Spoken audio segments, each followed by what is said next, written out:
If you know and use dynamics in your percussive and melodic work, you already know how important they are for emotive and lifelike scores. For those just getting into it though, here's a rundown of how and why they're so important.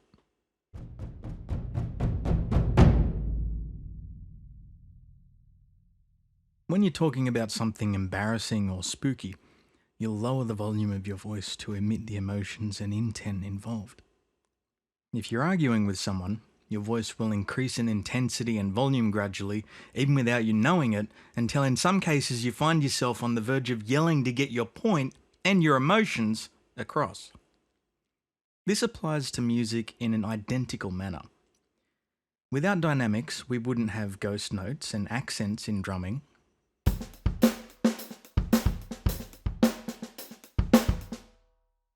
We wouldn't have crescendos or decrescendos.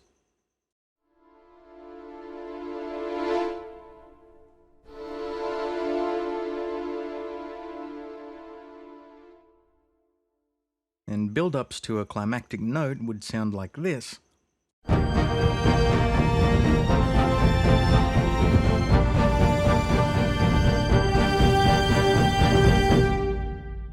Instead of like this.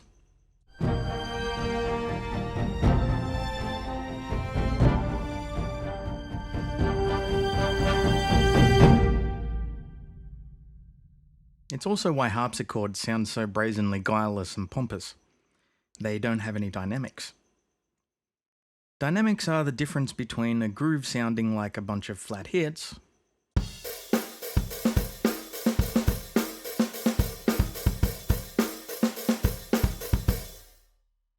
or sounding like an actual groove.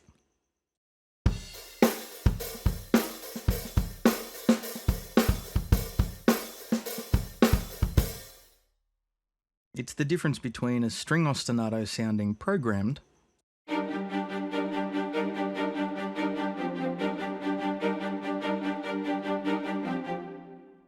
or sounding played.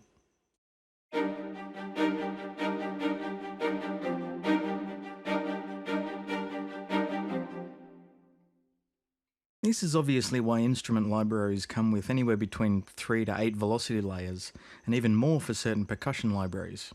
Outrageous amounts for certain drum libraries. Let's keep it quick and get to the point. Here are a handful of dynamic movements that are integral to music creation. If you want your parts to have a kind of rhythmic bounce to them, going back and forth between quieter and louder notes in 8th or 16th notes will give you that movement.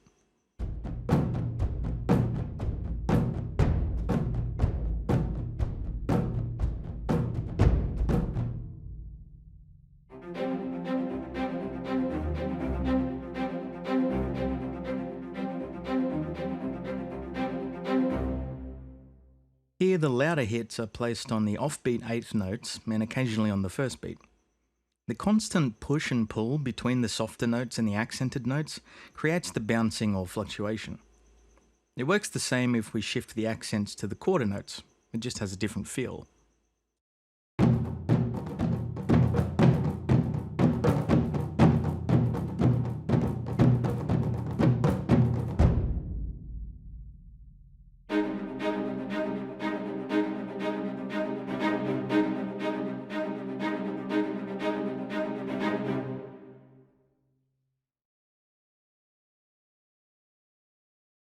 If you want recurring waves of intensity or a slow build-up, having a string of 8th or 16th notes that get louder with each note will do that. For example, recurring waves of intensity.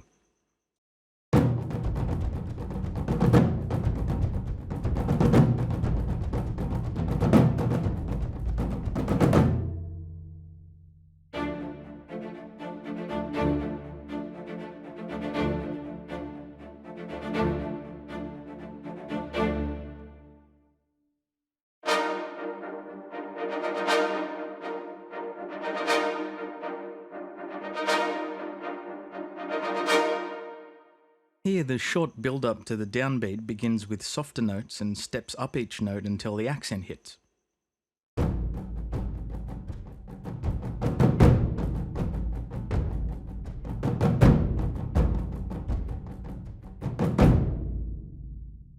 If you draw out this build-up over a longer period of time, you can create a dramatic build-up to a climax.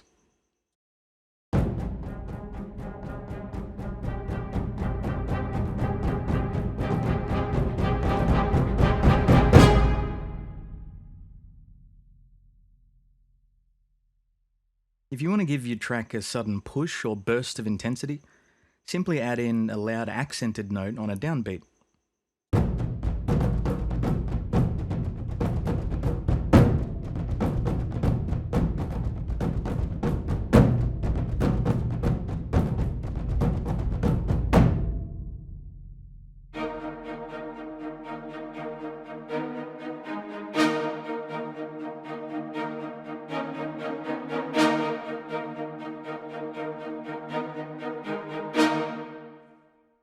This would usually be done with a kick and crash on a drum kit in regular music like rock and pop, but doing it with the instruments already playing works just as well.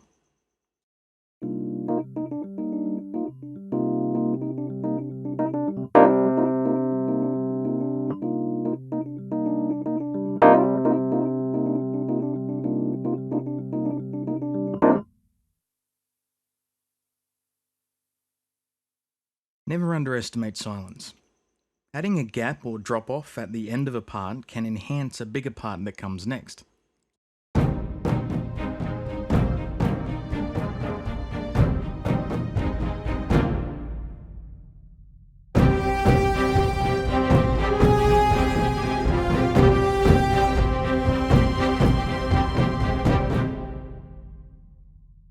And it can also enhance a quieter part that comes next.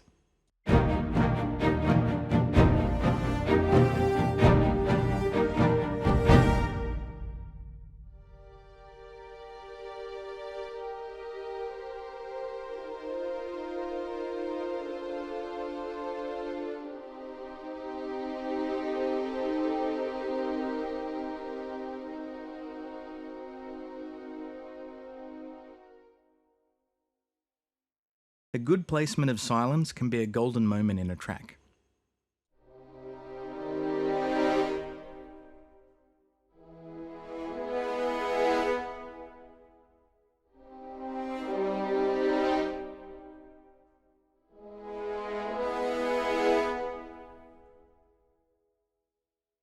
And that's a crash course in dynamics. It's the most important thing in a track after the melody, so practice it and utilize it. I'll see you next time with another video. Check you later.